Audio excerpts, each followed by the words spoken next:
Evo? Loading. Loading That's again. It's like waiting for the digital curtain to draw. Yeah. Can't wait to talk about which video games we've been playing. And let's see. Are we up? Come on now. Gotta take them, Doug. I don't know if we're up. On my My way. phone says we're not. It says live on here. Oh, there's an ad. Hello. I'm getting an ad. You can tell Oh. we're pro, right? Oh, yeah. Oh, Doug is here. Okay, cool. Just in time. I got my push notification. I think we are officially on. I think We it's- are on. Oh, What nice. is going on, everybody? I am Chris, Hello. joined by Nick, Will, Josh, and loading is Doug. We will get to who Doug is and why he's here in just a moment. But first, we need y'all to see his face. There There he is. What's up, Hello, Doug? Doug. Oh, we got no sound. We Oh, got we no got audio. sound. I got some audio. Oh, Bear with Yeah. us, everybody. Can you hear me? oh, there we you go. are. Yeah. Okay, we've got Doug All Robertson right. with us now. Hello, Doug. So what is going on? Hey, everybody? What was that? Who wants to go first? Your question cut out a little bit. I'm sorry. It's been a little while. We're a little rusty today, huh? A little bit.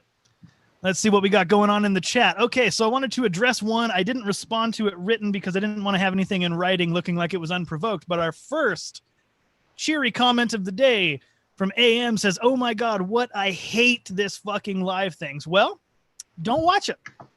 If you hate it so much, get the hell out of here. Let's just leave some room for the people who enjoy being here. Go Heard it home. here first, The folks. Cappy You're says grounded. live and in charge, and Rafito says, "Sup, dudes." I think that's Hello, Rafito. hello.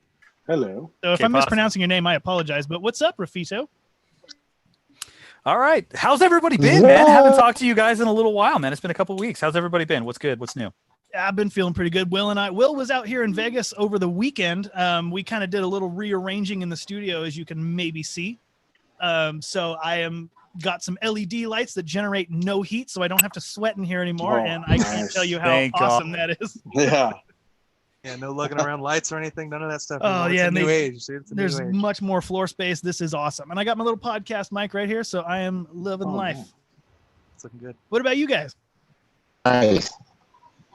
Well, like you said, I was in Vegas, which was fun. There wasn't like too much. We spent a lot of time working, mainly on the garage, which was cool because that's why I went. But I had my first Shake Shack burger and shake, which was extremely good, like crazy good. I'm used to In-N-Out living in California. That's what we always get after you go out drinking and stuff. In-N-Out is like right there downtown. Classic. That's just what you get. Always a good move. But dude, Shake Shack, if it wasn't all the way out like 30 miles from me, that would be the move because that was so good. That was a nice little revelation I had this weekend. Yeah, that is a fantastic burger. All right, Josh, what about you? What have you been up to? Just working and playing bass here and there, but it's been hot upstairs, so I've been trying not to sweat my ass off up here. Yeah, But I got to get ready because I'll be going over there next week. yeah, we're gonna shoot some covers. Yep. Gonna be stoked. Oh, Rafito, by the way, says greetings from San Antonio. What a burger for the win. We were talking to Jamie about that the other day. Oh, there we go. See, I And haven't then he tried says, and Freddy's. I'm guessing Freddy's steak burger and frozen custard. Okay, Will, you so had we- the Sunday from We there. went to Freddy's and I only got like ice cream or whatever, but I haven't tried all of them. I want to try Whataburger and that'll be like my official, like I can make the decision. If you're joining us for the first time, I promise you we are an all base channel. We all- We got off on a burger But tangent. we are all human and we all eat food. This That's is true. And Nick, what have you been up to? It's been pretty low key lately. Also been working a lot. Band is going to be going back to gigging pretty soon. So we lost Doug. Oh no. We lost Doug. He'll be back in a moment, I bet. But yeah, I've been in talks with the guitar player and the drummer. Going to be doing a myriad of different stuff. We are primarily a cover band, as some people know. I really want to start pushing in some new directions, try some reharmonization stuff. We're going to do some stuff. We're going to do some of the weekend. We're going to do some weekend stuff off the new record. What else? We're going to start doing a lot more top 40 stuff, but I want to, as a 3-piece band, it's really tricky to do like a lot of modern music, which has like keyboards and synthesizers. So I want to try to reharmonize some stuff. I'm going to be using the octave pedal a lot, octave and envelope filter. Fuzz pedal is going to get back on the board, trying to do that like synthy kind of stuff. So we will see. We were supposed to get together this weekend, but that got canceled. So I think we're going to get together next Friday and start working on some new material. Nice. So, yeah, man, we'll see. We'll see what happens. So it's That's good to sick. finally get some normalcy back in, I guess. Yeah. Cool. And now let's go and introduce our newest member of the team, Doug Robertson. We have some news to unveil, but first, let's just hear a little bit about Doug. Doug, tell everybody about yourself. Hi, guys. So can you hear me? Yes. Yeah. Perfect. So I'm a teacher by day. I teach 4th grade. So that's kind of everything I do. And then I've got 3 kids that you'll probably be able to hear downstairs, depending on how happy everybody is with whatever movie is getting put on right now, because they can't watch Netflix while I'm online. And I guess I don't know how you want me to introduce myself, really. I've been a fan of the channel for a long time. And recently, am I telling them what I do right now, Chris? Is that what you want? Yeah, anything you want. And I've been playing only for about 2 years. I got into playing bass a really long time ago, or not a long time ago, really short time ago, because I had friends in high school who played music and it looked impossible. It's like, this is not a thing I can do. I'm the guy who swims and does athletic things, and you guys are the ones who play music. And then in college, I had to take a music class and had to learn how to play the piano. And that made me sure, like, oh, I can't music. This is not a thing I can do. This is awful. And then a few years ago, because I'm always telling my students, like, you guys need to take risks and do things you don't think you can do and try to learn. And it was like, I really want to learn how to play bass, and I've never tried, and it's probably going to suck, and I'm going to be terrible. But I bought like a $200 cheap little kit that had a bass and the tiny little 5-watt amp and a stand and stuff, and started taking lessons and loved it. So now I've been really into that. I've got a Geddy Lee signature series back there, and just really been loving playing bass. But one of the things I do for fun is write. I write all the time, and I normally write about teaching, but because I've been such a fan of the channel, I reached out to Chris not long ago, because every time I've like sent a message to the channel through a comment in a video or like an Instagram DM, the chat, you guys have always gotten back to me really quickly. Nick, I think, has replied to me a few times. Chris has replied to me a few times. I sent a dick pic to Will. He never got back to me. I don't know why.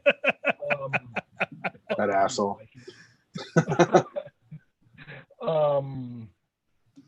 And I just pitched him an idea, like, I love your channel. I love your content. Have you ever thought about having a written component to the channel? Because I like to write. I've written a couple of books. I write about teaching all of the time. And I would love to write about music and kind of be a part of the team if you're interested. And I figured that he would get back to me and be like, thanks a lot. We're a YouTube channel. We don't need a vlog. We do videos. But he got back to me with a really positive, like, I've wanted to do this for a while. So we've been working together to get a blog up and running, and soon we're going to be putting up weekly blog posts about stuff.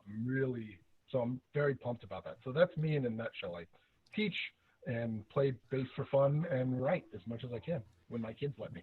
And I got to give it up to you. Doug really stepped in and kind of took over for the website, because I bought the domain and got the website set up through Squarespace, and it just sat and sat and sat, because it's like, I don't have not so much time. Time is, not a big deal. It's mental bandwidth, as you guys can probably relate to. Like, by the time I'm done shooting and editing and doing all the stuff that I do, it's like, I don't want to sit here and focus on building a website. That's not really my strong suit, even though Squarespace makes it easy. So I got to say, Doug really stepped in and got that website up into shape, and he's written, I think, 3 or 4. I've written 1. We can maybe get into a little bit of that later, but the website and the blog component and accompaniment are going to debut on June 19th. Yes, Friday, June 19th, which is, according to Apple's calendar, Juneteenth. I guess that's a thing.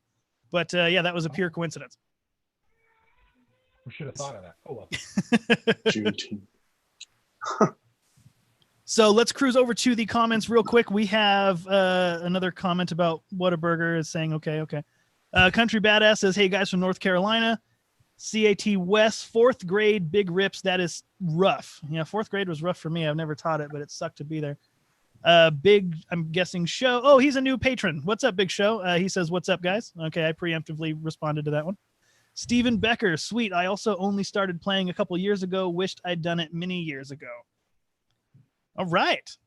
That's great, dude. It's never too late to start, man. It's Absolutely. never too late to start. Also, thank you for the new Patreon, dude. Appreciate you, man. Appreciate Yeah, the support. I still got to go Yeah. send him a wiretap. I've been kind of busy with this and busy with life stuff, but I'm going to get out there tomorrow. Big show. I'm going to send you your wiretap, which, by the way, I think it was the first or second live stream. I kind of went on a little bit of a bitch tangent about how we sent out wiretaps and nobody contributed. A couple people, I think at least 2 so far, have sent riffs in. We got riffs from Chris Chilton from New Zealand and from Kai Peter. I'm so sorry, I forget where he's from, but Kai Peter sent me one riff. He and I are working on how to logistically figure out his video, but I got some stuff from Chris. It has already been implemented into this new Phil Jones bass video, which is coming out maybe next week. And it just feels so good that it's starting to finally feel more like a community where it's not just us saying, hey guys, here's some stuff. It's all of us. Let's do this together. And I'm really excited about sending out more wiretaps. So if you guys didn't know, if you go to Patreon and you sign up for the $10 tier, I will send you one of these guys minus the button. Of course, those are mine. But you get a wiretap. If you have a camera, typically there's one on your phone. Record yourself doing some riffs. Send me the video and the audio. I will put the email address. Well, actually, just go to the Patreon first, and then I'll give you the email address. But we will use your riffs in the demo videos.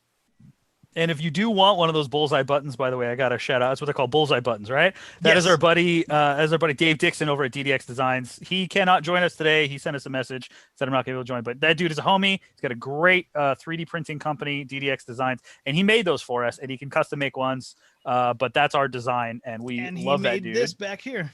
And that Yeah. right there. Yeah, Oh, let yeah. me get out of the way. Oh, you kind of can't all the way see it, but my air conditioner's in the way. But yeah, bass channel and bass for all. That is so. I have that, the poster, and a sticker.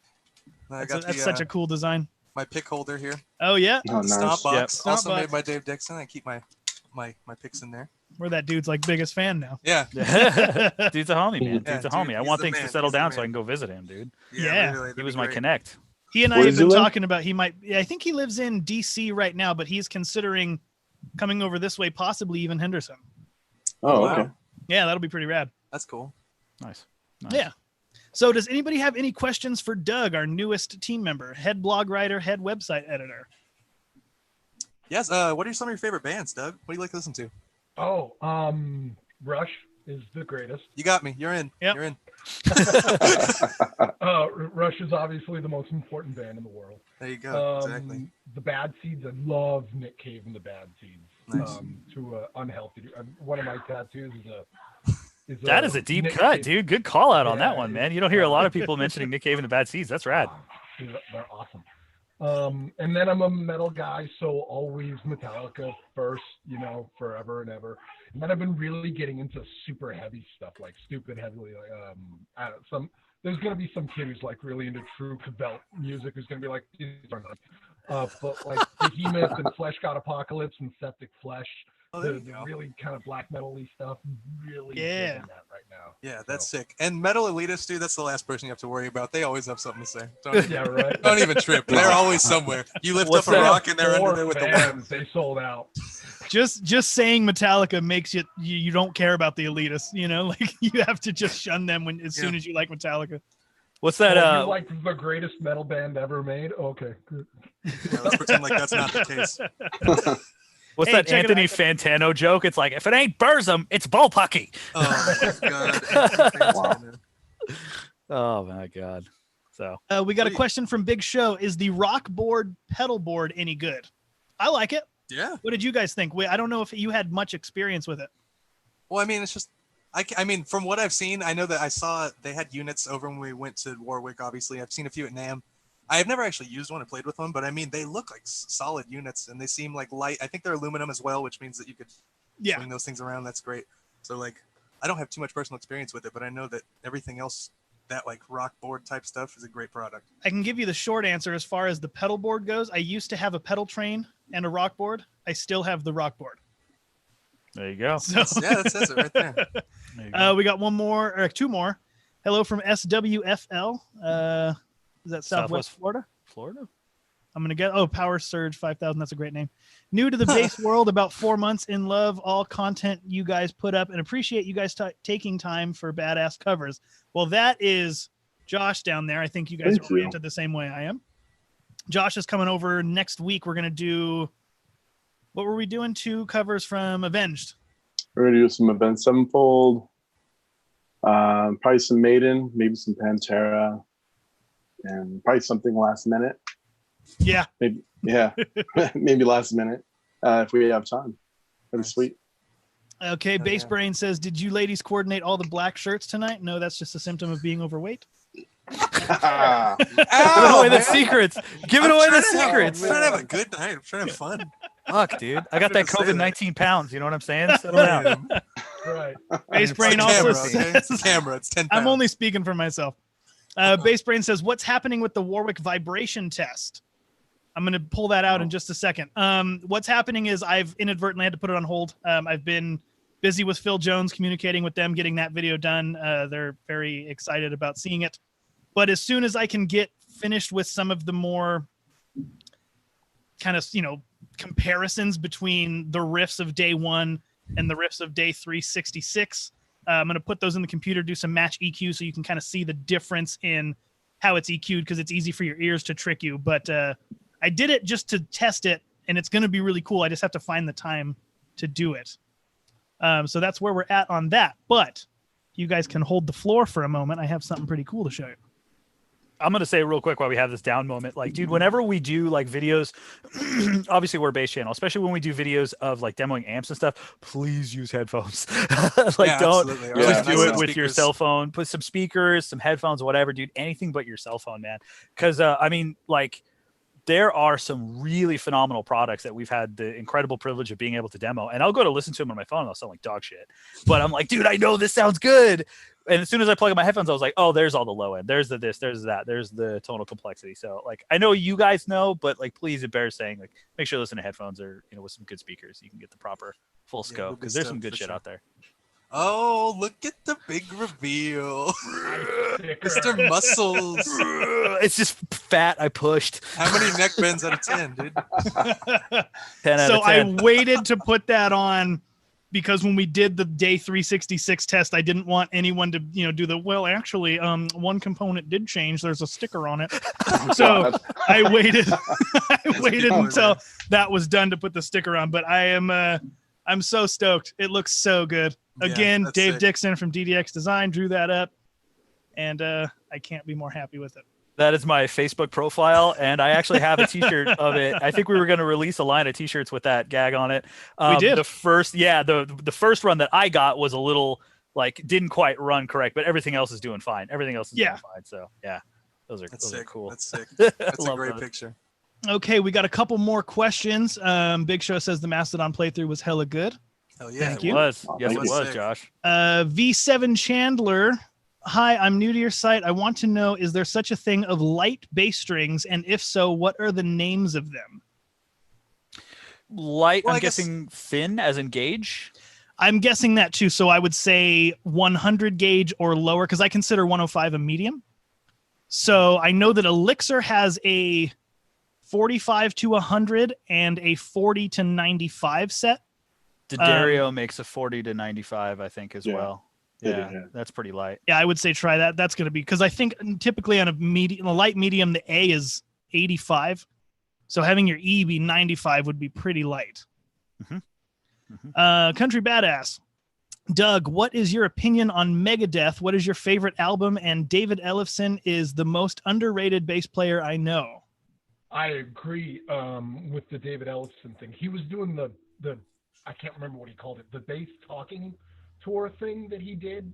He came to Portland, which is where I am, on like the first or second show, and me and a buddy of mine went and saw him, and it was so cool. Like he was just standing on stage telling stories about Megadeth songs, and then he would click play on a thing and play along with the song, and it was really fun.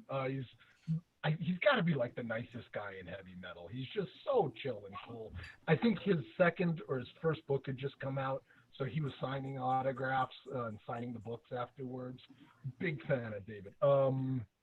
He's the nice Dave in that band. For real. Oh, Hello, Dave. All shots fired. And of course, I love Megadeth. My favorite album is probably Russ. That's like basic bitch, but I mean, it's perfect thrash metal. so it's got to be Rust in Peace. Might be Euthanasia. Let's which go. I spelled wrong for the longest time. Yeah, let's go around. Spelled it right, Just I guess. Everyone's favorite Megadeth record, starting with Nick. Come back to me because I need to Google. Okay, I have an unpopular opinion. I have an unpopular answer to this question. While I do have the utmost respect for Rust, my favorite Megadeth album is United Abominations. Yeah, I was you. That's kind of okay. See, you were like my musical guide throughout my childhood. So anything Chris says, I usually piggyback off of, especially when it comes to that metal, like older stuff, because that's what we listen to together.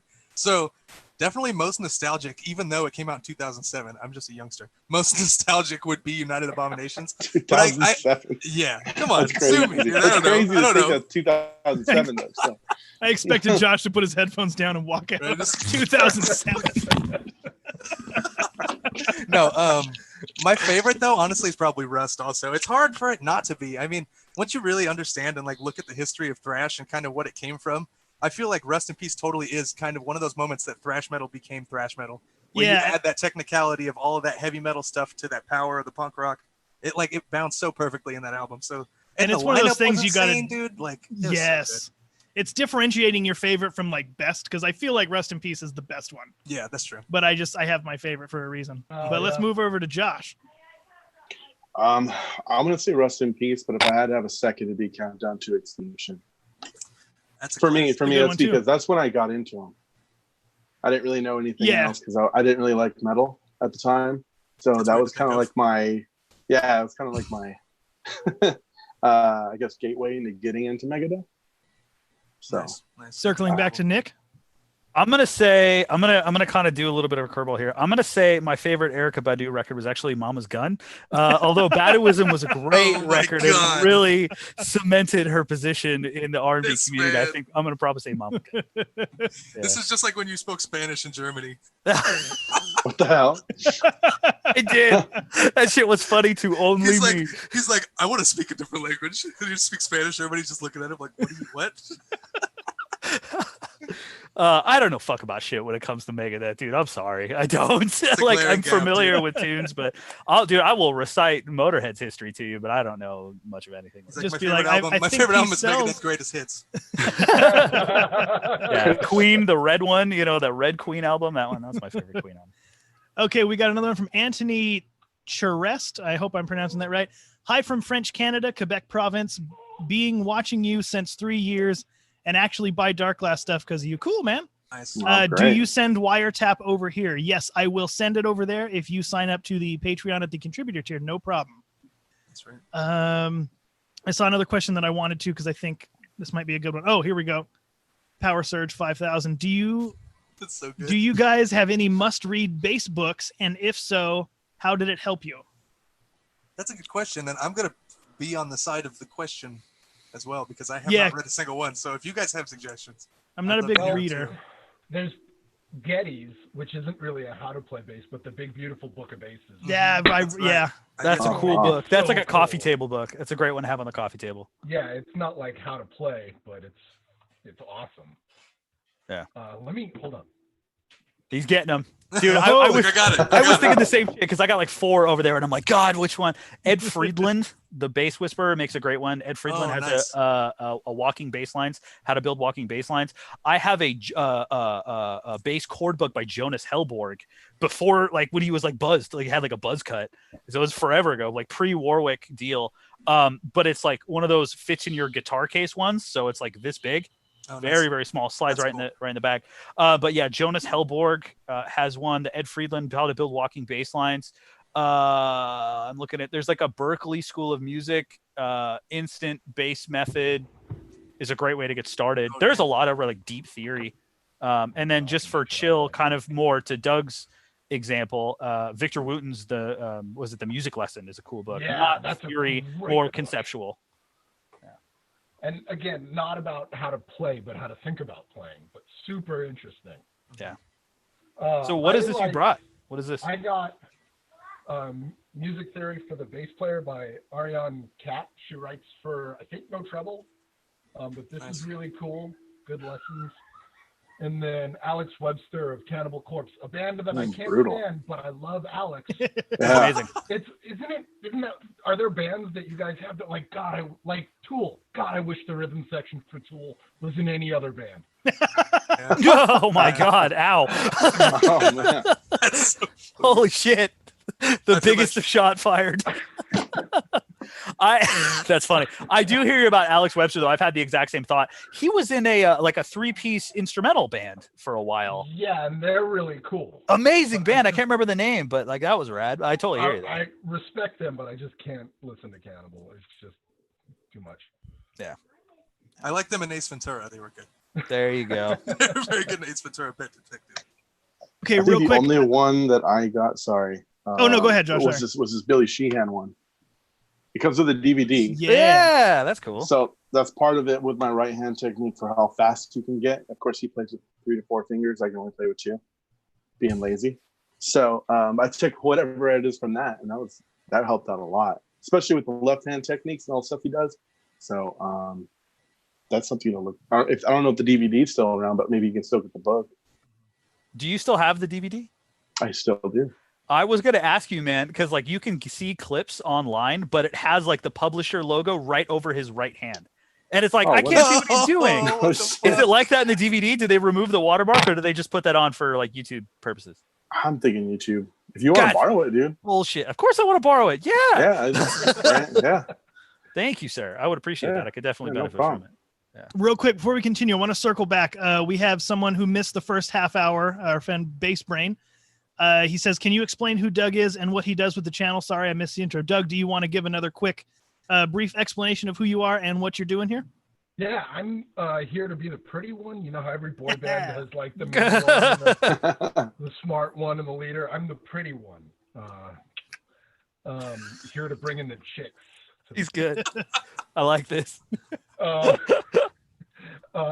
We're starting a written component to the blog, to the base channel, and it's going to be called the Base Channel Blog, pretty much. So we're going to have a website, thebasechannel.net, which will go live on the 19th, and that's where we're going to have articles by me and articles by Chris, and if the other 3 guys, if you guys ever want to write something, that would be amazing. And I'm the editor and head writer of thebasechannel.net. So that's who I am. That's what I'm going to do. I'm going to be providing the written word, because if you ask me to play riffs, I can kind of, but not like you 4 can. I'm not nearly in that.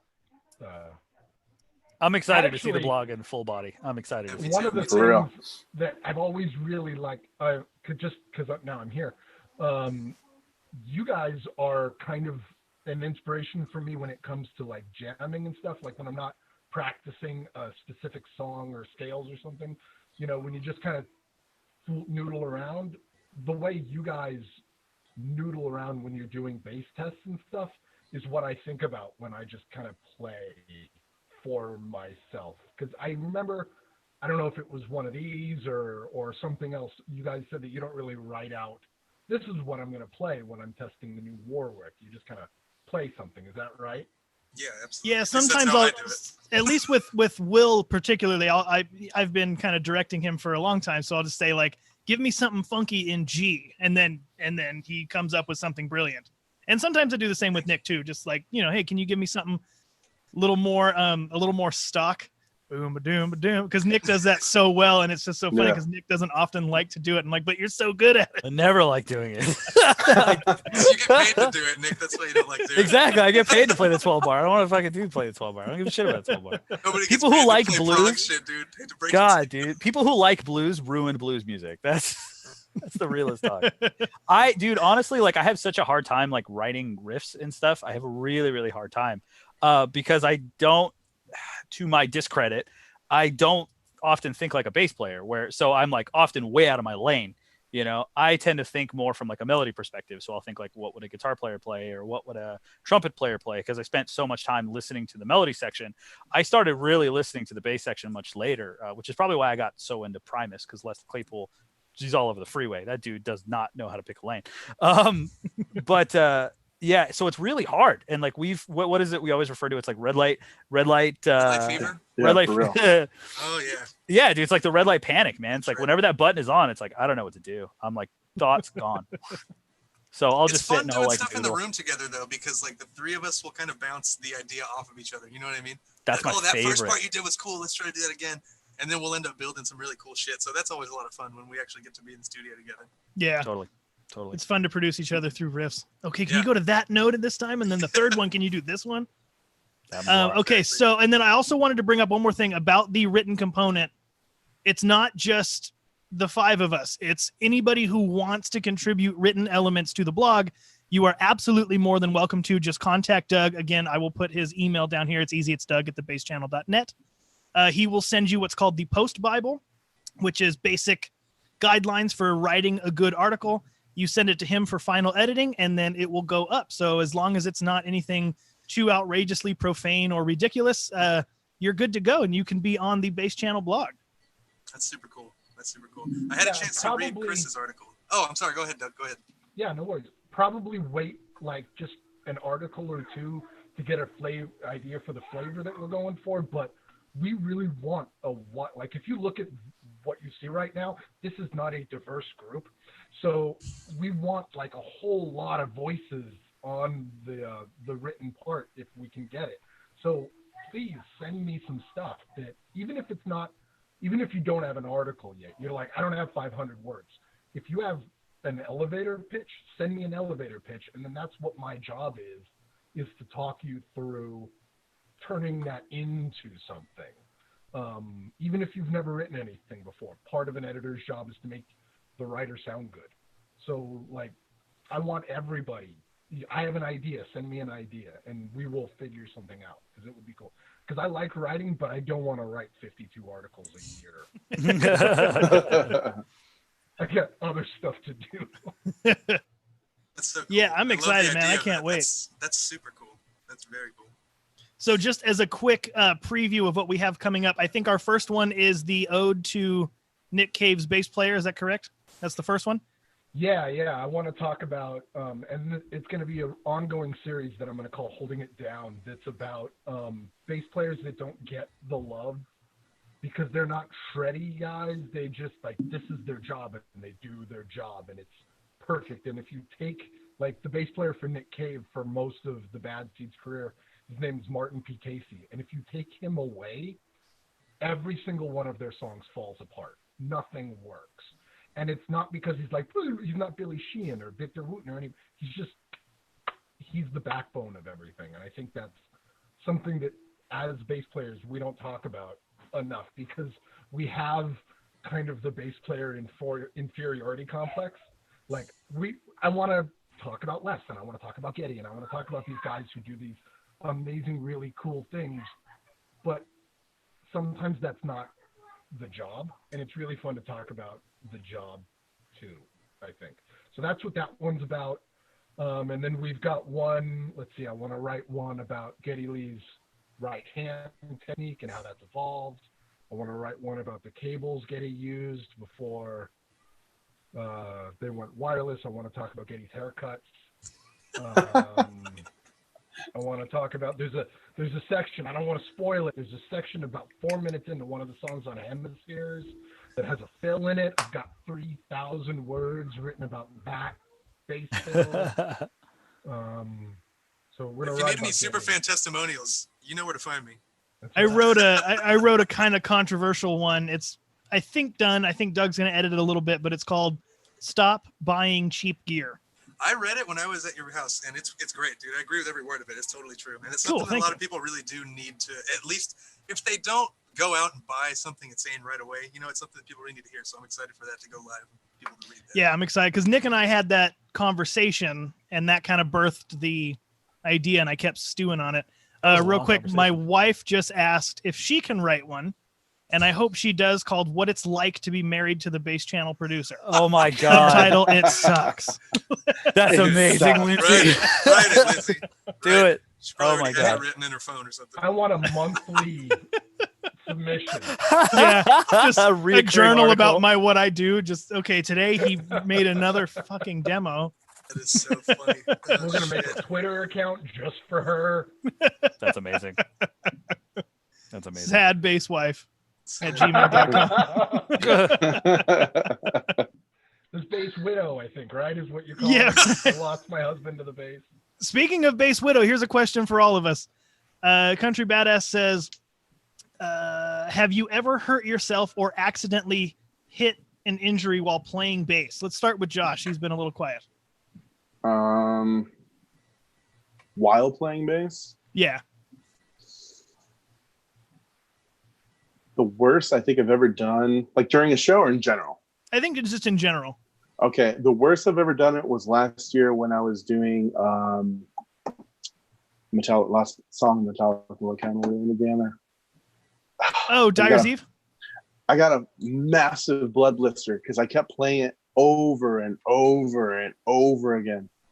And then all of a sudden I was in the shower and I'm like, what the fuck's on my finger? And it was a giant blood blister on my index finger. And then Dire Straits wrote a song about it. I had to. I'm sorry. God. But that was probably the only thing. I never like broke my hand or nothing. Just like, oh damn, or nothing. So. Nick? I have this. Oh yeah, no. Go ahead.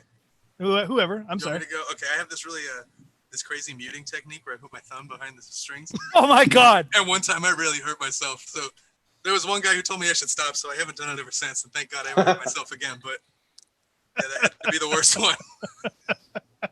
The hate you got for that shit when the internet figured out what was going on. That was Everybody's so funny. such a wiener, dude, about everything, man. Just let me play. No, honestly, though, like, I think one time during a show, like, I was coming down to hit the string real hard, and my very tip of my finger hit the corner of my pickup. And I swear to God, I thought I fractured my finger because, like, I had to not use it the rest of the show. Every little tiny touch was super duper painful. Luckily, within like a day or two, it wasn't that bad, so I don't think I broke it. But whatever, I hit like a nerve or something. Yeah, it had to be a nerve. It was brutal, but nothing nothing catastrophic. No like lost nails or broken fingers or anything. Lost nails. That's crazy. Just chucking away, dude. Yeah, exactly. I was at a gig one time up in Ojai, and it was during a set break. We were standing out front of the bar, and me and the guitar player are just like talking trash, doing whatever. And you know how like in front of bars they have those like ashtrays that are like 3 feet, 2 feet, 3 feet tall, you can ash in. Well, some dude kept using it to like close the door, right? Or to like hold the door open or whatever. Well, during set break, they closed the door. They moved it over, right? I'm standing next to it, and I remember looking at it and being like, if I'm not careful, I'm going to trip over this. Like it's just a portent of doom. And I look and I'm like, this is going to kill me tonight. Well, I didn't trip over it. Some dude all hammered, like opens the bar, like leaves the bar. He's like, boom, and like opens the door. Door slams into my guitar player. Guitar player slams into me. The ashtray goes in between my legs and I topple over. This bone right here, my thumb, sliced this whole, took a huge chunk of skin.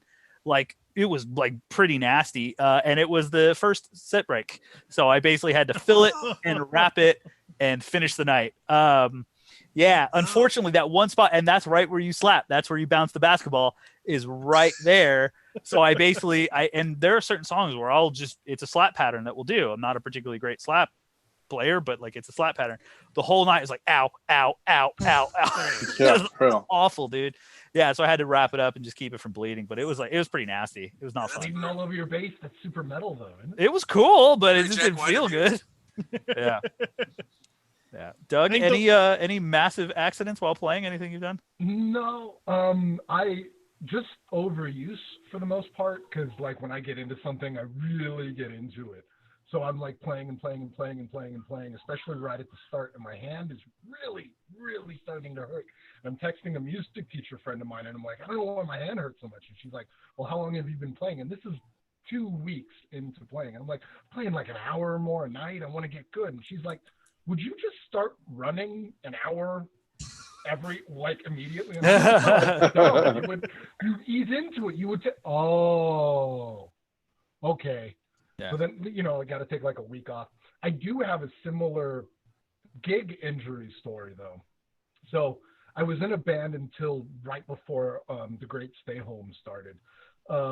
And our first gig is coming up, and I wake up one morning and I feel sick and my back hurts. And I'm like, oh, I know what this is. This is a kidney stone. I've passed kidney stones before. This is the kidney stone. This is the worst pain I've ever been in every single time. So this is like 10 days before the gig.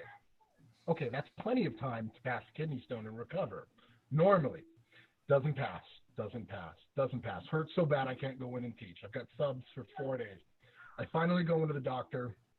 You have to get this out of me. Because normally you drink a lot of water, heat, you rest, you can pass it. It sucks, but you can pass it. Doctor does whatever the doctor does. And it's like, oh, we're going to do a surgery to go get this. Okay. So now it's a week out from the gig. They put me under. There's only one way to get to your kidneys that's non-invasive. Okay. So they go get it. And then they put in a stent, which is like a tube that goes from your kidney to your bladder to hold the tube open so that the stuff can get out. Okay. And I'm coming to and waking up, and he's giving me the instructions for the 4th time, because I don't know if you've ever come out of anesthesia or whatever. You're like, yeah. And they're always, wake up. It's like, you are not allowed to lift anything heavier than 10 pounds until we take the stent out. And the stent's not coming out until after the gig. And I'm a moron. So I'm like, but I can still play, right? This non-paying bar gig that we have, I can still play. And the doctor's like, what do you play? Oh, bass and I sing. Okay, well, that's probably going to hurt. Okay. So my first gig ever, and I've got my friend roadieing for me because I'm too important to carry my own amp, but actually if I carry it, the stent will fall out and I'll die. I'll hurt myself really bad. Played a whole gig, and you can feel when there's a piece of plastic in your back going from your kidney to, you can feel that thing. So that was my first gig, was trying to sing and play and not think about the piece of plastic in my kidney. Oh my God, that's awful. Jesus, yeah, what the hell? I think it would have been epic if you would have passed the stone during a break, though, dude. All right. On stage, just in the middle of the note, like, ah! The greatest scream you've ever hit. Blood and urine everywhere. Fucking yeah. How does he get that scream tone? Just kidney stones. It's the best grindcore band ever. Thank you, Dark Continent. We are Kidney Stone. Oh my God. Oh my God. That was awful. That was much worse than I expected. Yeah, I don't even want to tell my cutting my little fingers on the hi-hat while drumming story anymore. Oh my goodness. Yeah, I don't have any injuries while playing bass. I got some, well, I guess I have one, but cutting your hands on the hi-hat, that's kind of normal. It doesn't count. I think the biggest one is I was playing and singing on a not boom stand, and the guitar hit the stand, and it came back on the rebound as I started singing. It hit me right in the teeth. Oh God. I think that's the worst that I've ever been through. That is pales in comparison to kidney stone. Was it one of the heavy, it was the 55 too, right? It wasn't just an SM58. Yeah, I've had it happen a couple times, and that Super 55 sucks. The SM58's still a little kind of startling, but Super will knock your tooth out. It's a gigantic microphone. There was one more question I quickly wanted to address. Somebody asked when the next DI shootout is. I mentioned this in the last one. COVID kind of put a little bit of a delay on the DI 2112, which is going to go up against the Orange Bass Butler because they're very similar as far as their setup and their IO capabilities. As soon as that gets here, which according to the vice president of Tech 21 should be late June is when they're going to ship. I imagine that video will be out mid-July. So just sit tight. It's coming. And once that happens, it's all downhill from there. They'll be bang, bang, bang. But I have to wait. There's nothing I can do about it. That looks like we have covered all the questions so far, which by the way, Power Surge 5000 just became an official patron. Thank you very much. Oh, yeah, thank you very much. Thank you so Thank much. you, sir. I know that Nick got some news together for us this week, right? Let's hustle on over to the news. All right, news desk. We got to get a little screen here. Exactly. Cool. So I am a social media fiend. I am full on addicted to caffeine and social media. It is what I live on. So lately I've been scrolling to Facebook and what have you. There's a lot of stuff going on in the world right now. There's no question about that. We are human beings and we are aware of what the hell is going on. So the same goes for a lot of musicians out there in the world. Actually, the same goes out there for a lot of musicians and for a lot of companies. So first off the bat, Black Sabbath has recently released a Black Lives Matter t-shirt based on the Master of Reality album cover. I don't know if you guys saw, but I don't know if you remember, but it's the all black album. And in purple, it says Master of Reality, right? Well, they have since released a t-shirt that says Black Lives Matter in that exact same font, that exact same layout. And 100% of the net proceeds are going to Black Lives Matter. They're about $25 a pop. And then shipping to Southern California was about $5. So it's about $30. It is advertised on their Facebook page if you guys are interested. It's at their Facebook page. Otherwise, you can go to blacksabbathapparelshop.com. All jazz if you guys want to take a look at it. I think it's a pretty cool idea. It's interesting to see a massive band like that doing something. Next thing I wanted to... Sorry? I just bought that shirt. So did I. Hell yeah. Oh, man. Yeah, it's cool. It's a rad shirt, and I'm a huge Sabbath fan. It's absolutely one of my favorite bands. It's a good move for me. Say what you will.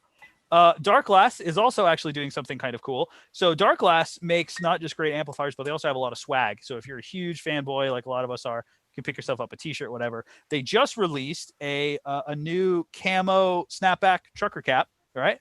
And they're running a promo right now. If any piece of apparel ordered from the shop, you will get a free Dark Glass mask. One of those standard like cloth ones, awesome. And it has the Dark Glass logo right here. It's black. So that's cool. They just give it to you. They're probably not very expensive to make, but it's rad. Everybody loves Dark Glass, so you can rep. You'd be surprised at how many people on our channel don't love Dark Glass. Yeah, that's okay. You don't have to. You don't have to. It can be a little harsh. It can be a little much sometimes. It's not always my favorite thing. I happen to think they make some really good products. I'm going to quickly Nick, I'm going to interject you just for a minute. I am planning on both a video and written component entitled Why I Use the Dark Glass Microtubes 900 V2 for Demos. If you're interested in that, I mean, I'm pretty sure everyone here is subscribed already, but that's coming soon. I'm going to give you my insight as to why I use it. And then also I have a video coming up with Jamie called Not Just for Metal, a Dark Glass Defense. And we're going to have Jamie play through all 4 Dark Glass DIs, dialing in every non-metal tone that we can. That's going to be rad. I'm looking for little extra Dark Glass that is love. Very cool. That is so cool. I apologize for the interjection, and we're taking it back to Nick. Back to you with news. Back to Nick with the news. Let's go, Rain. Jump in too. Motorhead did a similar thing with the masks and a T-shirt. I just got a Motorhead shirt, but it's got Lemmy in those short jean shorts. Yeah. So I bought that, and it came with the pig face. That's cool. That's sick. I need to get a T-shirt of that because that's amazing. I bought it. I'm wearing shorts. this on stage every single time I'm playing. Oh my god, that's a legend. Oh my god. So next thing in the news, some of y'all may be aware, Run the Jewels 4 is officially out. RTJ, Run the Jewels 4 is officially out. Album out now. Yeah, exactly. My man. That's right. So awesome band made up of Killer Mike and LP. Together they are Run the Jewels. There are a lot of really cool musicians on this record. Zach De La Roca makes an appearance. He was also on RTJ 3, I believe. He was also on Rage Against the Machine, I think. He on Rage Against the Machine? Oh, and here's our connector. Actually, Tom Morello was recently spotted sporting the Black Lives Matter T-shirt. He did a big promo for them. So there's your 6 degrees of separation. There you go. Yeah. So Zach De La Roca is on RTJ 4. 2 Chainz. Josh Homme and Mavis Staples both appear on the same track, which is really cool. They do like background vocals and stuff. Pharrell Williams is also on the album. So if you guys dig hip hop music, really great record. Awesome rap record. I recently found out that they release all of their music totally free as well. So you don't have to have Spotify Premium. You don't have to have this, that, and the other thing streaming service. They're huge proponents of just getting their music out there. And they acknowledge that not all of their fan base may have the money to afford it, may have the means to, access their music. So they just put it online for free. If you want to give them money, you can. If you don't, just listen to the record. Just, give it a listen. Awesome. So that's cool. RTJ 4. Next thing, little drama in the music world right now. System of a Down versus System of a Down. I don't know if you guys heard. That's been going on since 2007? It just had. There's the RTJ. Is that vinyl? Is that RTJ vinyl? Yeah, their vinyl comes with stickers and all kinds of stuff. Like totally worth it. Open it up. I want to see the. I want to see the image in the middle. Oh, that's sick. There we go. Yeah. That's very cool. All right, I love that band. I love me some RTJ. Killer Mike is, I think, one of the greatest minds of our generation too. I'm gonna just go ahead and say that. So System of a Down versus System of a Down. The drummer recently came out. System of a Down, obviously a well-known political metal band, come out many years against police brutality, talking about genocide, Persian genocide. Lot of topics that they cover. Notoriously like very like liberal leaning, I guess you would say. Well, the drummer just came out and I think he was in support of Donald Trump and said some things that like I guess some other people thought went a little bit against the grain for the band. He said like it's great that a band can have political dissent so they can have conversations. I think that's cool. And then the frontman was it Serge Tankian? I don't know how to pronounce his last name. Came out and basically said that like if you support Donald Trump and you either play or listen to our music, then you can essentially shut the fuck up, which is basically what he said. So like he kind of outright attacked the drummer for making a statement. So they've got like a little back and forth going on right now. It's a little drama. I always thought it was Serge, the guitar player, that were going to keep us from ever seeing another record. Turns out it's the drummer. So what do you know? There seems to be one person who's involved in every headbutt though. So yeah, there's one guy in that band who seems to be, it's him and someone else is the reason we are getting an album. That makes you think a little bit. Yeah, who's the common denominator on that one too? I wonder. You should just stick to poetry.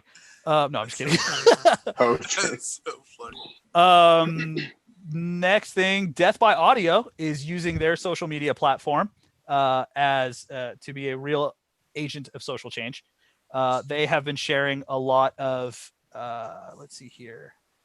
They've been sharing a lot of links to fundraising organizations, a lot of political awareness stuff, be it with COVID-19, be it with Black Lives Matter, be it with LGBT community. Especially in the last month, they've become really politically active, and I think it's interesting. So I want to throw it before the court, politics notwithstanding, right? What do you guys feel about a company or a band coming out and making a very political statement? How do you guys feel about that? How do you tend to respond? Well, I feel like, everybody's cool to do whatever they want to do, especially if you're the one who started a business. You obviously have your morals that the business is upheld by. If you started the band with these people, you write lyrics about whatever, like your morals are upheld in a certain way. That's totally cool. No matter what you say, no matter what side you're on, there's always going to be somebody that's going to come at you sideways. You know what I mean? So, especially in the music world, like it's art, it's expression, it's how you feel, And so I think when it comes to a band, expressing that's totally cool, and I even agree with companies, like that's totally cool. That's how that is, that's what capitalism is about. That's what all that's about. You kind of have the freedom to feel however you want about a thing, and then that's it. They give the freedom to us as consumers to be like, hey, if you don't want to partake in whatever we're feeling or whatever, it's up to you, but this is how we feel about it. And it's it's just making it known is fine, and that's cool. If the company or band feels comfortable doing that, then absolutely I can get behind it. I agree with Will. The people who say keep politics out of your music, writing, whatever, teaching, are what they're actually saying is keep yours out of it. Not because if they agree with you, they're not going to say that. They're just going to let you say whatever you want because they're like, yeah, what he said. I think they should be speaking up. I think they should have been speaking up long before now, most of them. But I'm glad that Black Sabbath is releasing this shirt. I'm glad that these companies are talking about this stuff. Somebody needs to be. And like Will said, I want to know if the company that I'm supporting sucks. I want to know if they're run by somebody who is a jerk or is whatever. And then I will find somebody to give my money to somewhere else. I will vote with my wallet, and that's not censorship or anything else because it's not, because nobody on the internet knows what censorship actually means. They use it wrong all the time. The government is not saying you can't say it. The government is now saying you can't say this, but that's a different thing. Like it's just a company saying how they feel. You don't like it, buy something else, go somewhere else, turn the channel off. That's fine. It's your choice, but I see no problem with it. I get that a lot with sometimes on Twitter. I get a little bit political, and people are like, "I can't believe you're teaching and you're political." And it's like, I teach the Boston Tea Party every year. You can't tell me to keep politics out of my classroom. It's literally part of what we do. It's how everybody is informed. So I'm with Will, and I could go on for a long time about this. So I'm gonna stop. It's funny you should mention the Boston Tea Party. I didn't get American history until I realized that it was just socialism it was sociology that had already happened. That's what made me really understand American history. Because at first it was like, oh, this stuff happened so long ago. This is boring. And then I realized that it's literally current news that just already happened. You just missed it, So I think it's really important for at least musicians. Let's be honest, like politics and music have always been intertwined. To say anything but, we talked about Megadeth earlier. P sells and who's buying? Come on, you know what I mean? Like politics and music is an art form. Not all art has to be heavily political. Sometimes you can just enjoy consuming art, but musicians are human beings too, so they do want to share some positions on stuff. So I thought it was kind of interesting. What about you, Mr. Christopher? What are your thoughts on a company or musician? Specifically, again, this is in regards to what's going on with Death by Audio using their social media platform. So I'll bring it more specific. How do you feel about a company voicing an opinion on a political subject? This is going to come off as ultra cynical, but if that's what you 100% firmly believe and you are called to voice your opinion because it's eating you alive, nothing but respect. But if you're going to jump on a trend to try to gain a new audience and sell more product I've been getting email after email from companies who I follow who are by nature not political, with what feels like out of left field emails about all the stuff that's going on. And again, if that's how you feel, then that's how you feel. But the cynicism or the cynic in me just thinks like, don't try to, all of a sudden last minute, too little, too late. Oh, this is a thing. Let me jump on it to try to gain more support. I'm against that. But to be fair, I typically lean in the unpopular direction. Most of my favorite music leans to the left. I just look past it because I still like the music. But, I try to stay out of that. But I mean, if for instance, I love Dark Glass. If Dark Glass is going to come out and share an opinion that I don't agree with, I'm still going to buy their product, which is another thing that's bugging me of companies that aren't musical being publicly shamed for donating to a Trump campaign. Let's all boycott Wendy's now, even though it wasn't Wendy's. Why can't you just still so what? Like if Dark Glass goes and supports a party that I don't support, I still support Dark Glass. I'm not going to just boycott them because they supported a political party that I'm not in favor of. And then conversely, I'm not going to, who's a company that I don't like? I can't think of one right now, but a company that I don't like. Oh, they supported the political candidate that I'm in favor of. I'm going to go buy their product. I don't look at it that way. That doesn't really matter to me. I feel like that should kind of be separate.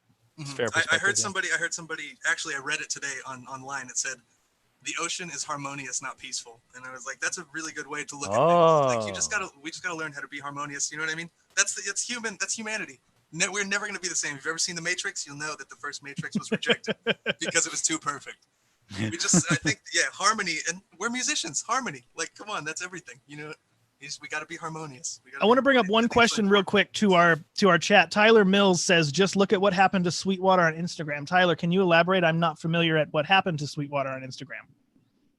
So as soon as he elaborates, I'd be interested. Oh, Country Badass had the same question. Does anybody know what happened to Sweetwater? I actually am not familiar. I'm not familiar. I don't follow Sweetwater on Instagram. I don't either. I don't tend to follow like big chain retailers and stuff on Instagram. They received, here we go. They received a lot of negative feedback given their own CEO's political leaning. So I'm guessing he leans a little to the not left. And I feel like that's unfair. If Sweetwater has given me nothing but fantastic customer service, and I don't think what the CEO supports should affect that. Yeah. I mean, I didn't see the comments, so I can't truly judge, but like if he himself can vote for whatever he wants. Oh, I think a good example is what happened with Fender, right? With the head I'm not even familiar with Fender. With the head of the custom shop, made some it was like a hashtag all lives splatter and like posted a picture of a car That sounds like a covered Guar in thing. blood. That Right, sounds- that's true. It does seem like a Guar thing for sure. But it was like really in poor taste in relation to like the protests and stuff. And it's like, if anybody steps in front of my car, this is what they're gonna get, blah, blah, blah. And like, it doesn't mean I'm gonna stop going and buying Fender products. That guy's just a dick. That guy is just fucking blind and deaf to the world around him, and he's just an asshole and a boomer, and eventually he's going to be dead. I think maybe not necessarily because of that, maybe had something to do with it, but I don't think he's any longer with Fender. I think they decided to separate themselves. But I'm still going to, like, even if his relationship with Fender did not terminate, I would still purchase Fender products. I feel like that's just unfair one too. guy. That's who's an just one asshole. guy's opinion. There's more to be said about that, though. I guess there are people saying, like, Fender didn't just call him up and be like, hey, yeah, you're fired. Like, there had to be a way that he handled the situation when Fender came to him that made them realize we don't want to do business with you. We don't want That's you a good point. with our name. There's a lot to that. There's no way they called him after however many years of work and just said, you're out because of what you said on Facebook. There Right. It must have been more behind the systemic. scenes to that. And he was probably like, fuck you. And they were like, all right, well, fuck you. Like, but in professional standards, that's probably how that went down. So there's a lot of behind the scenes in that, which at that point is a personal thing with the employee. And that's at that point, whatever the company wants to do goes back to the first thing. Like, if you want to voice your opinion, do whatever. It's your company. Right. I got another piece of musically political related news. I'm sure you guys are familiar with Guitar Center severing ties with Full Tone based on Mike Fuller's Facebook posts. Mm-hmm. Very familiar. Well, I read an article. This is by Desmond Harrow. Funny enough that it's called Wokeness and Overdrive, How Guitar Center Used George Floyd's Death to Cover Up a Shoddy Business Deal. So Guitar Center tried to capitalize on the opportunity to look self-righteous. But in reality, according to this article, Mike Fuller severed ties with Guitar Center in March because they were delinquent on $60,000 owed to Mike Fuller. That's typical of Guitar Center. I would not be surprised for a second. Yeah, politics aside, all we know now is that Guitar Center is... They came in when it felt right, and they tried to pull the righteous card. However, this article, there is one funny thing that he wrote. I'm just trying to find it because it is absolutely hilarious. About the... They bring up the point of another company. I forget the company. But in 2017, he posted something on Facebook about it's only a matter of days before Trump takes a bullet in the head, and some other kind of, right-leaning stuff that he put on there. And then the next day he put a photo of somebody holding Trump's severed head.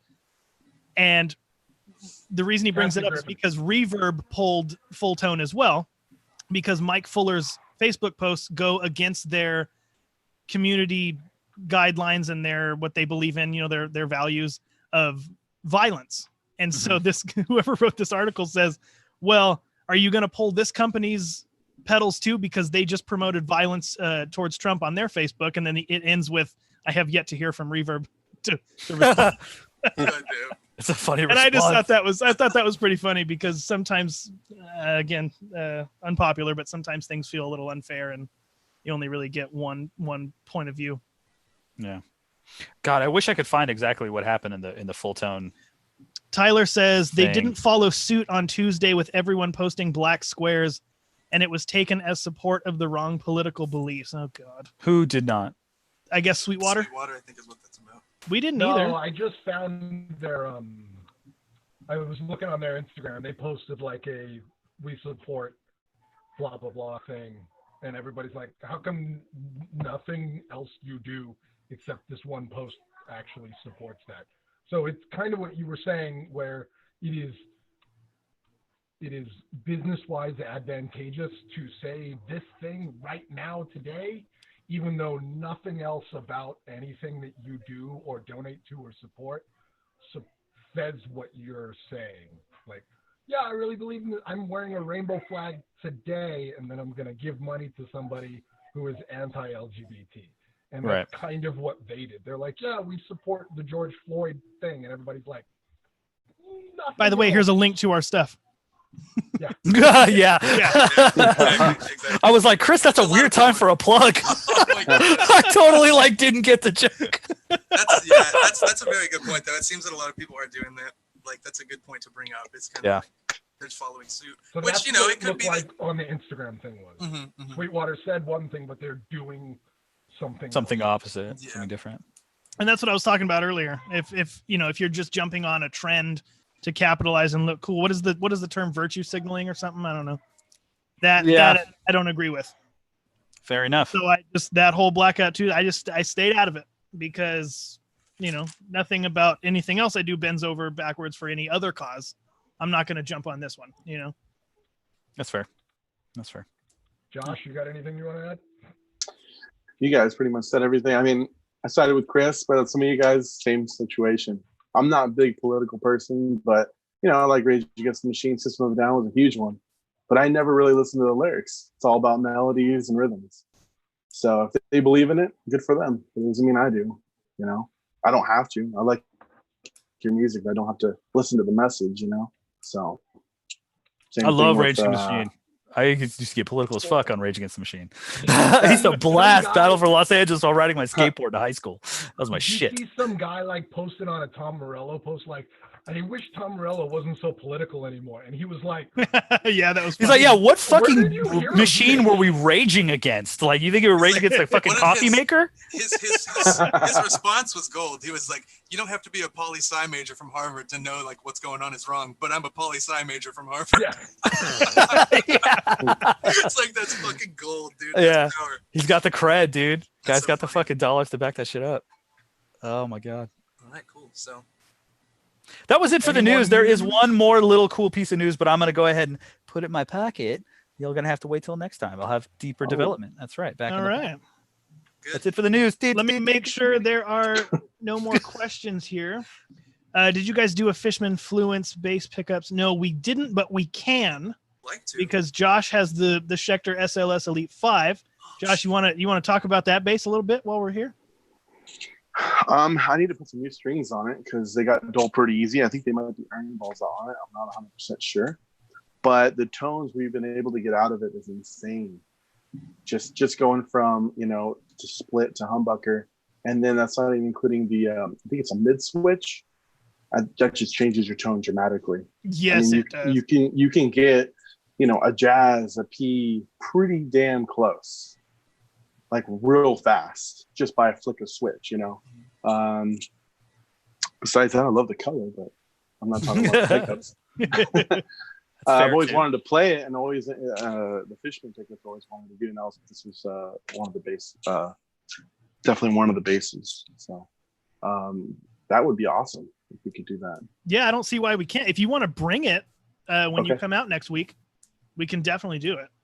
Because I mean, most of the covers, it was pretty much all the front pickup, I believe. Front pickup on the modern setting, if I'm not mistaken. Yeah. And it sounded bitchin'. That was what, Black Sunshine, Inside the Fire, and Shove It. And that was split. That wasn't humbucker, I believe. Dude, Black Sunshine sounded so good. That bass. Yeah. The bass sounded really good. I know Disturbed was humbucker, and then I think we did Deftones, I think. Okay, let me get back to here real quick. Let's see. Yeah, I used that because we wiretapped that when we shot it. I used that for the Phil Jones to do the EQing on the amp. Tight. Okay, Don G says, really refreshing to hear the political commentary and everything, especially highlighting cancel culture on social media and how audiences, consumers are quick to react to false or exaggerated info. I'm going to give you a contrary opinion on that one, though. I think the term cancel culture I think it's just intentionally inflammatory. Doug mentioned voting with your dollars. And at the end of the day, that's what it's about. If I don't like what product in true free market capitalism, if I don't like what you stand for and I don't like what product you're presenting, I'm not going to buy your shit. So like, it's not about being cancel culture. It's that I don't support who you are. So you're not going to get my dollars. That's at the end of the day. But why does who the CEO supports change the product? It doesn't necessarily change the product. But again, in true free market economy, that's my opinion. If I choose not to agree with what someone says, if they're going to go out and make a vocal stance on one thing, it goes both ways, man. Mm-hmm. If they're going to go and be vocal about their opinions, if I happen to disagree with them, and if I elect to not purchase their product, it doesn't mean it's cancel culture. I've just decided that I don't like their product anymore. I don't like what they stand for. It's not in alignment with what I choose. And again, in true free market capitalism, they're not going to get my dollars. So if they happen to get canceled as a result of that, it's not perpetuating cancel culture. It means that you don't get my money. Well, and I believe that's true for the individual, but when you become part of the greater hashtag boycott insert business here, I think it takes on a different air. Yeah, I think when it becomes, oh, I'm sorry, Doug, go ahead. Boycotts work. Like Rosa Parks, that boycott, if the internet had existed when that happened, that's cancel culture. We're canceling this bus company. That's what that was. That's a boycott, and that changed things, and it lasted a really long time. It wasn't like a quick little boycott. It was months that people. It was like 47 days or something. It was like a month and a half to 2 months. Yeah, right? they didn't ride the bus, and if the internet had existed at that time, that would have been a hashtag, and it would have been a whole conversation. It would have been a whole thing. But it eventually changed policy, and it's still voting with your dollars. It's not fighting. It's just, I'm not, okay, fine. You feel this way? Fine. Then I'm not going to do your thing. So like cancel culture is kind of loaded, I think. I think it's a loaded statement. I think it's an intentionally inflammatory and derogatory statement. I'm a huge proponent of, try to practice, some sense of, we live in a capitalist society, right? If you're going to be capitalist about it. If I don't like what you're going to say and do and be, then you don't get my money. Sorry if that means I perpetuate cancel culture. We've got opinions lighting up. Tyler Mills, he has a question about the Aguilar, or not a question, but recommends we check out the Aguilar SL 115. I would love to. Hell yeah. Afterwards, he says there's a big issue with the fact that the information that you're fed via algorithms has been finely tuned to reinforce your existing beliefs. I would disagree, but so the ability to make sense of the world has been shot. That is a good point that hasn't been true in my case, but I think in general, I like the sentiment. Got to be careful of the algorithm, because to some degree you are right, but at the same token, like the algorithm is based upon what is popular at the time. So yeah, you'll get a lot of stuff maybe that you agree with or maybe that you don't agree with. The thing is that if you are only consuming media based upon the algorithm, that's your fault. You know what I mean? There's tons of information out there. So if you elect to only watch, CNN, MSNBC, Fox News, right? That's your fault, dude. Like when the riots were going down and the protests were going down, first thing I did is I went on YouTube and I watched live streams. I went on Instagram and I watched people on the ground. I watched their commentary, because I'm not going to get the information from the media. I'm sure there's 12 private Facebook groups of people who are uploading videos that they took. The thing in Albuquerque, the shooting that just happened in Albuquerque, dude, I saw that video like 3 hours after it happened, because it got shared on a group and word got around. Boom, boom, boom, boom, boom. So like there's a lot of information out there. We live in the information age. You just got to choose where you consume it from, and you got to make sure you consume it from all perspectives. And tying it back to base things, same thing with reviews, right? Hey, try to get the most well-rounded opinion on all things and products and what have you, because not one source is inherently going to be biased. You try to get it from as many people and perspectives as possible. Yeah, absolutely. And based on the algorithm. Oh, sorry, go ahead, Doug. No, it's okay. I hate to keep bringing up teaching, but like one of the things I teach my kids that I have to teach them now, because research is much harder now than it used to be, right? It used to be, here's a encyclopedia, look up the thing. And now I let my kids Google stuff. And we have to have a conversation in my class all the time. It's not a one-time conversation about critical thinking and about how Googling is not searching for a needle in a haystack. Googling is searching for a needle in a stack of needles. You can get all the answers. So how do you find the right answers or the best answers? Yeah. And that is a thing that has to be learned. It has to be taught, and it has to be consciously done. So the algorithm might impact you, but like you said, it's on you. If you're consuming the media, you should decide what you're putting into your body. See, because my experience has been one of, before COVID, didn't care. I didn't search it out. I want to do my thing, and then I want to get off and I want to go watch my favorite TV show or whatever. But now in my daily internet routine of Facebook, email, YouTube, whatever it is that I do, I'm inadvertently being fed all of these news things that are typically of a political nature, of course.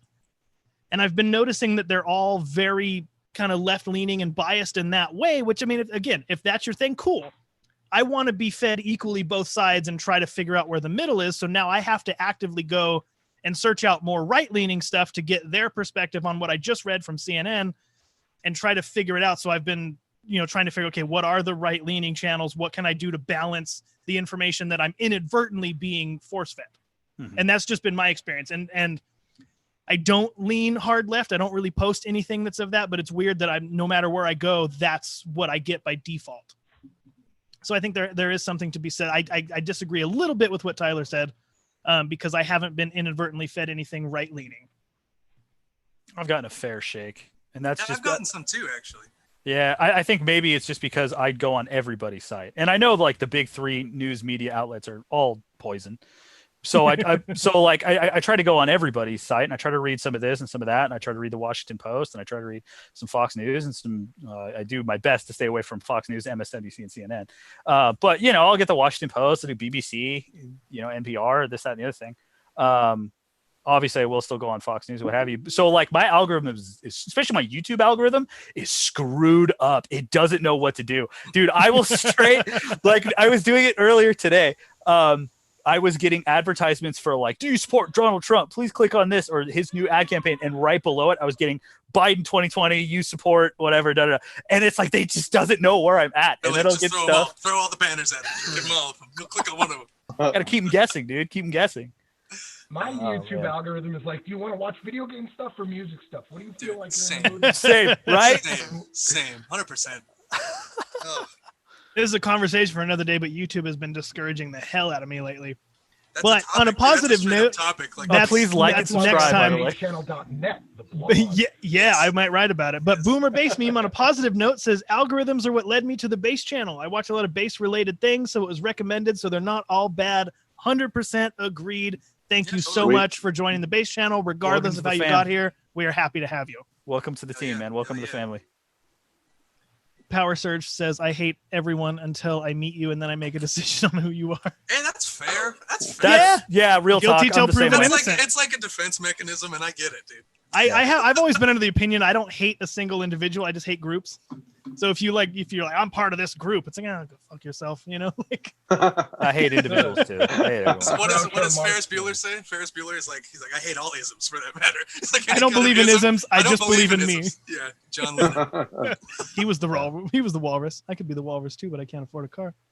It's good that folks here understand a bit regarding how the information ecology works. I myself have been looking into getting broad exposure to viewpoints. I don't think this is the norm. It was the badass preamp reviews that brought me here. Badass preamp. Which the shootout tournament. Cool, man. Oh, thank you. Badass as an adjective. Yeah. There was one way of life. Okay, Base Brain says, okay, off the political rants. My next topic is how old Will is. Wait, there's more. I still have underwear in rotation older than him. 96, was it? Hate to break it to you, pal. 1997. Middle of the year, June 23rd. My birthday's coming up, guys. I'm going to be 23. Yes, it is. I'm going to be 23 years old.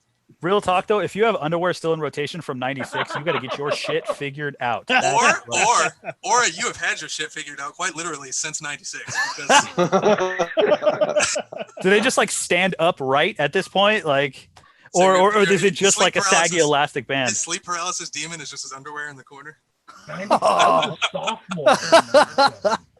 Yeah, I know. I'm sorry, guys. If I could have showed up earlier, I would have.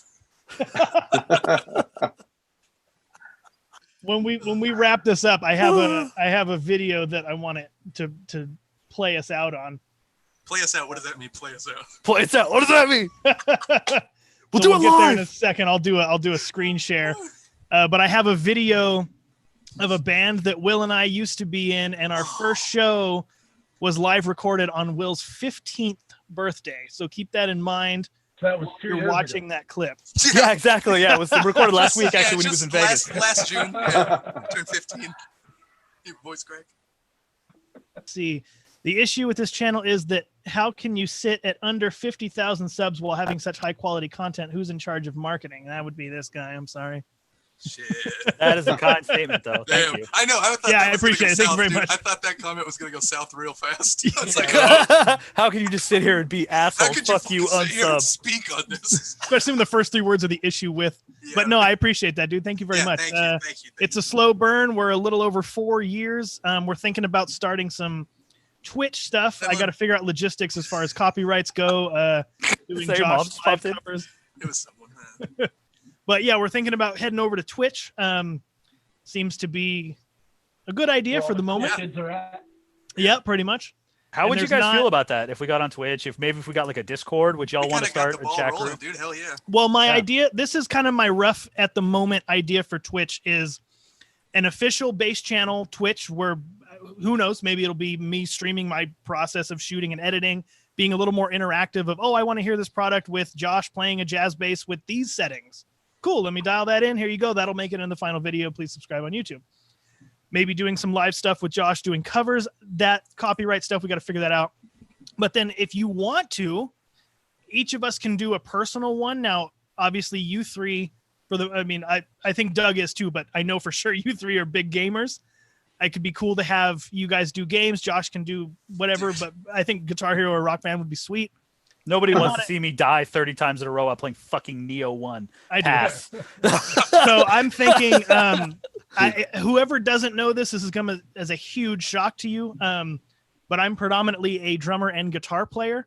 So I was thinking about doing a personal Twitch of just doing lead guitar stuff, branching out into some other sponsorships that way and see what we can figure out. But yeah, I think we can do an official Twitch and then personal Twitch accounts. I think that could be cool. Yeah. One day this channel is just going to be called The Channel. Subscribe to the channel to see anything. I think a behind the scenes with Josh recording stuff would be really cool. Like, I want to. That's a feature, and I haven't told anybody but Chris this.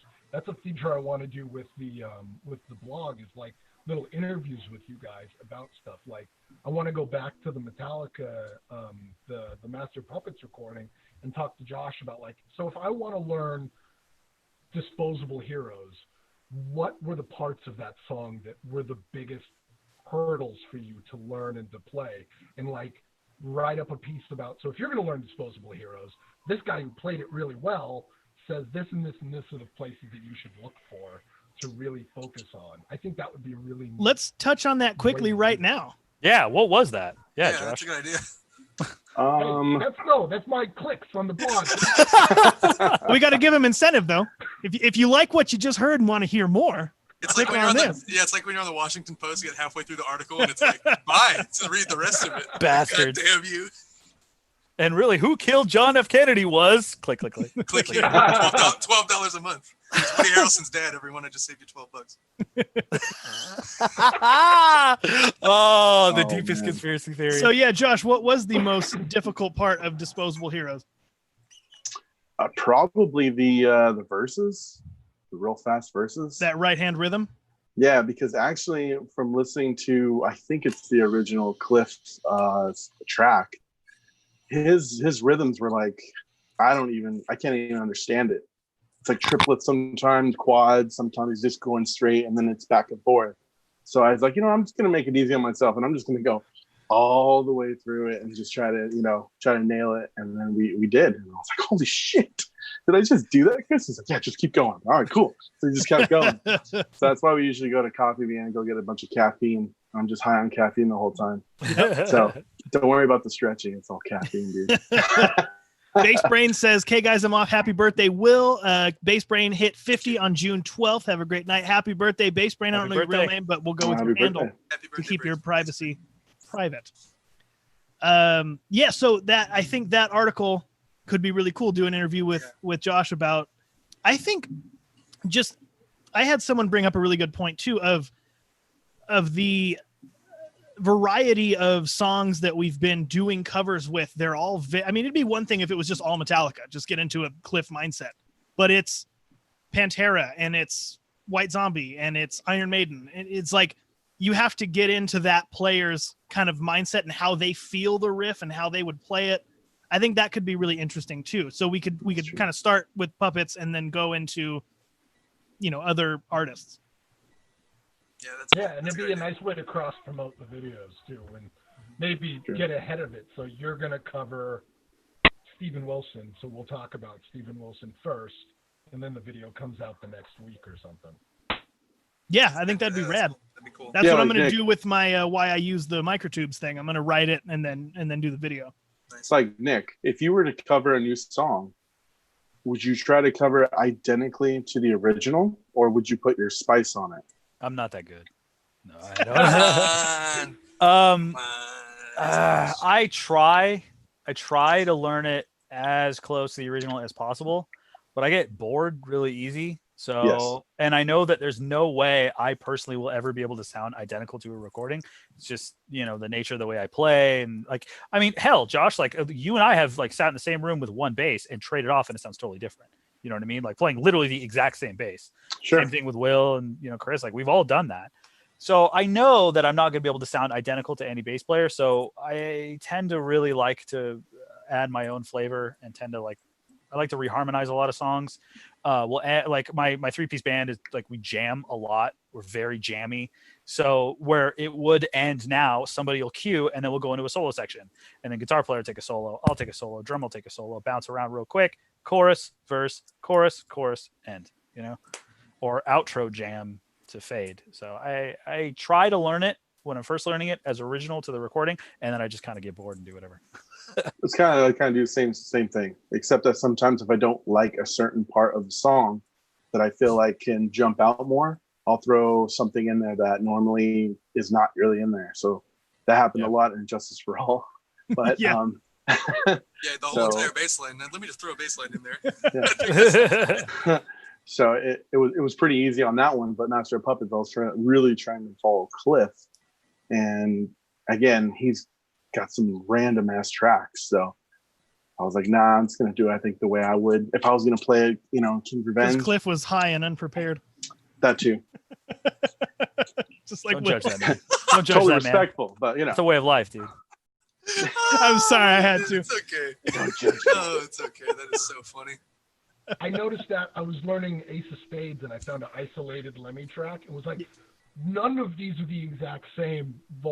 Everything is slightly different the whole song because it's human playing it, but it's still like really frustrating when you're trying to just, how does he play it? Oh, he plays it 7 different ways. Yeah, that happens a lot. Happens a lot.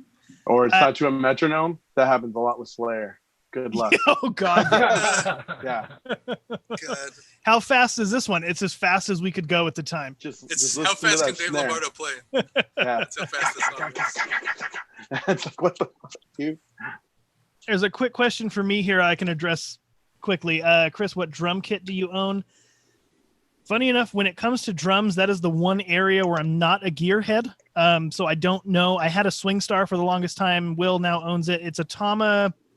I think it's an Imperial Star 6-piece. So I got 2 up, 2 down, snare, single kick with the Iron Cobra 310s.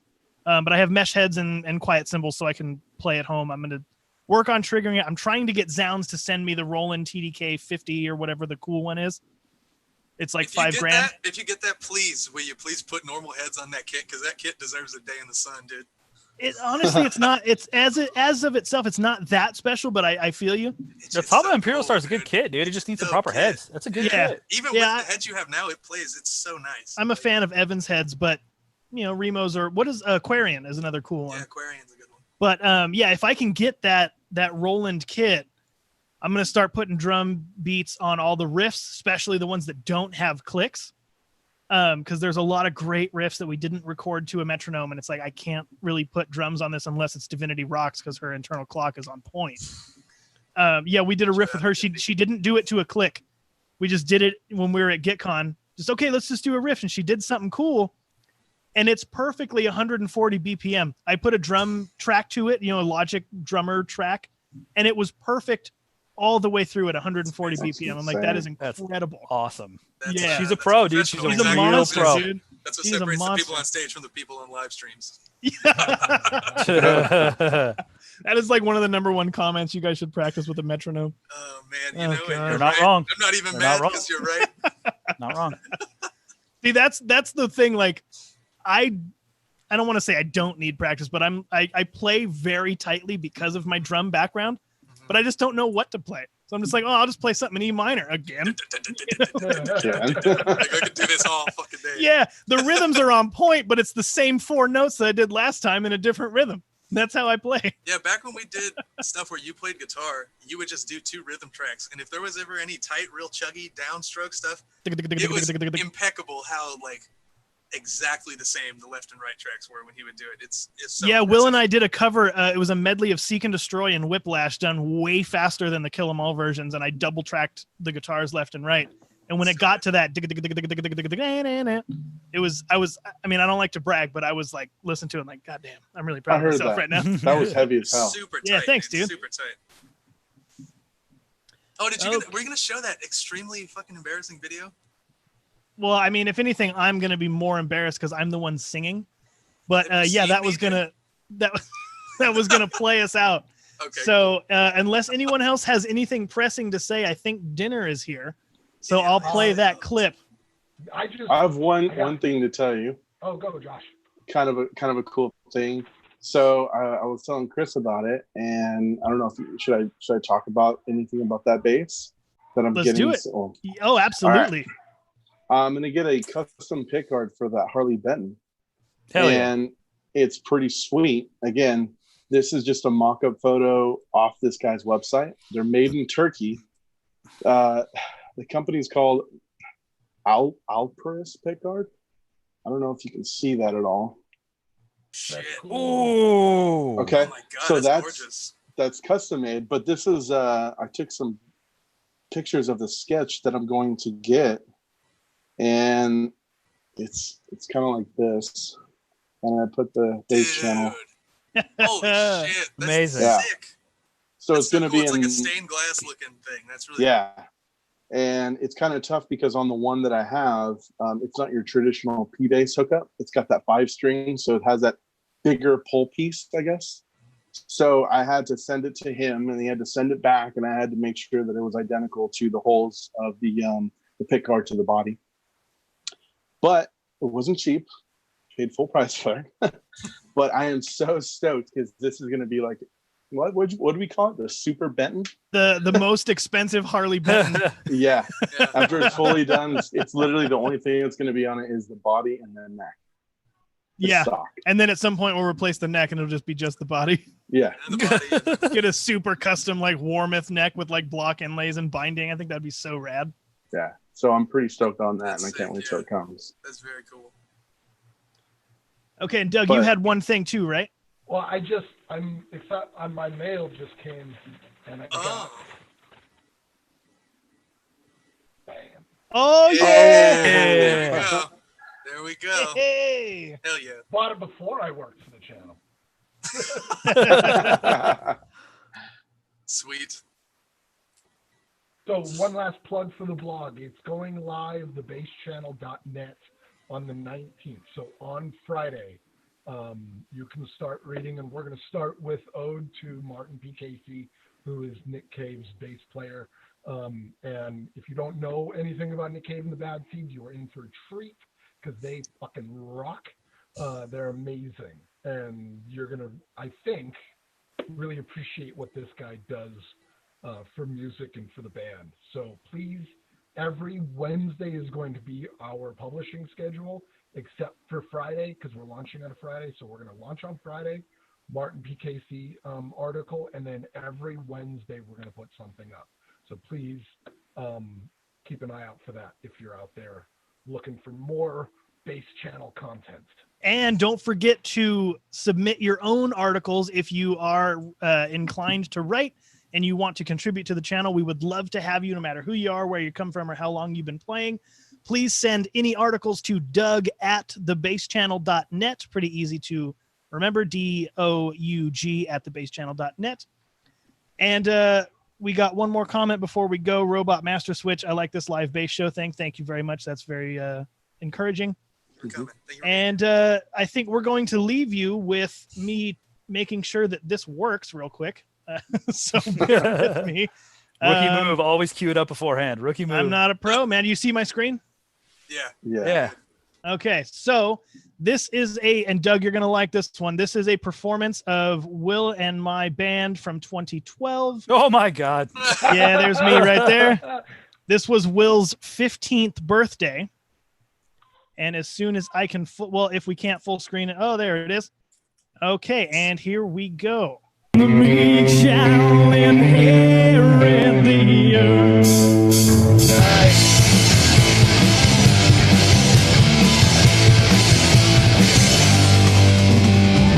Dave Grohl. Yeah, Dave Grohl.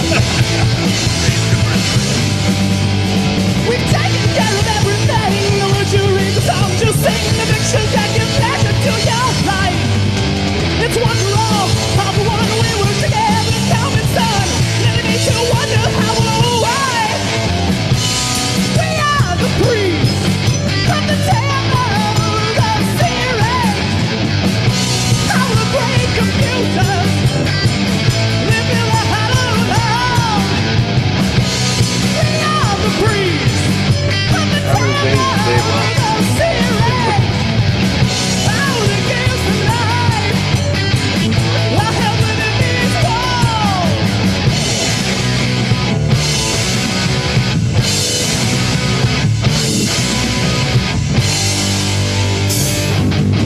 Come around this world we made equality our stock and trade. Come and join the brotherhood of man. What a nice to take the world. Let the banners be unfurled. Hold the rest up proudly. High in air. We are the priests from the tale of series. Our great computer live in the hallowed home. We are the priests from the tale Comments are hilarious. of series. I can't see him yet. I can't wait to read them. I know something's going to be about that, right? Pumping up the crowd. Stay Yep. on. Yeah. All 15 of them.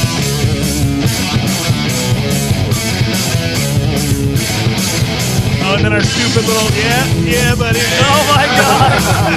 Oh my God. What?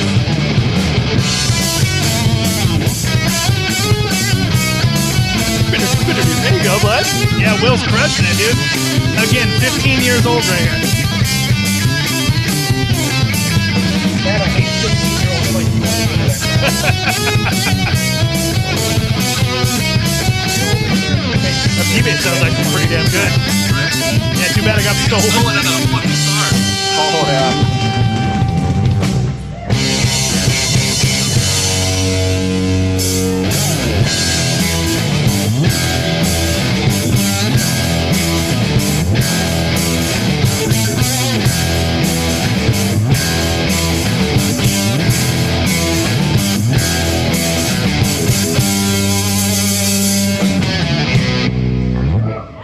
And that was it. Nice. Sick. I'm gonna You throw guys blood write on that myself, song dude. yourself? That was That was fucking great. dope. Yeah, we wrote that one. How the hell do I get out of screen share? Oh, there we go. Some dude commented, "Damn, he got a mic on his cab. Did he blow the sound guy or something?" No, we just paid him instead. That is hilarious, dude. I love it. Let's It's a see. funny ass comment. I don't know how to stop sharing the screen. Oh, wait, right there. The big red button that says stop It says share. Stop sharing. Yeah, come on now. Let me see some That of was these. awesome. Thanks, dude. Yeah, thank you. That's a nice trip down memory lane. That was a lot of fun. Yeah, I got a bunch of stuff from those days and some of Will's other bands and stuff. Let me read some of these comments here real quick because this is going to be fun. Yeah, read them out loud because I can't see them. I want to hear some. Okay, good ones. so I missed it. Please do another live show. Like these guys, wish they'd live stream more. Okay, LL, just show the bass player. Thanks, guy. Getting into that Geddy Lee range. Nice bass rig in the background. Was that a house rig or was that yours? That rig, probably not mine at the time. That was probably house rig. I 'Cause played I there think, once and they had a like, big ass rig too. My rig at the time was like pathetic. Like I shouldn't even call it a rig. It was like practice stuff. This dude, damn, he got a mic. Okay, Nick read that one. Mic on his cab. Did he blow the guy? So funny. Where do y'all get those arm things so I don't get friction burn? Those I got at a Metallica show. That's why I fucking wore it too. I would get it so bad right here. Eventually, it just, I don't know if I changed how I played or what, or if I just got more sweaty. But yeah, I used to wear one of those because it would rip my arm up for sure. Yeah. Getty lines on a P. Nice, Will. Nobody tries it on less than a jazz. Well, a lot of people aren't Will. Damn, Will going off. Bass is really cutting through. Love it. Thank you very much. I mixed that. Dude, I'm liking this. Keep them coming. Reading these fucking comments. Nice. Everything about this is tits. Cool. Thank you. Don G. Is that our friend Don? Geron, dude. That's the All homie. right. He says, that's quite the treat. Thanks for sharing. Oh, dude, thank you for joining us, man. I love you, Don. Miss you. That dude is rad. I love that dude. Will can't see the comments. Just start making up comments. Yeah, just keep saying good stuff about me. Oh, you're not going to like this one from your buddy upstairs. R.I.P. Will's hairline.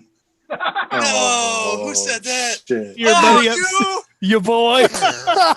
I'm in the chat. Damn, dude. R.I.P. Dude says dude. Tyler says I used to make fun of dudes' hairlines, then I started balding. Fuck karma. See this? See, I embrace it. I embrace it now. That's the only way you can do it, man. I don't give a shit. I obviously do give a shit. That's why I'm so pressed. All right. Well, I think that on that note, I think we're about all wrapped up here. Oh, God. Tyler Mills says shave it off, own it. Yeah, just like Jamie.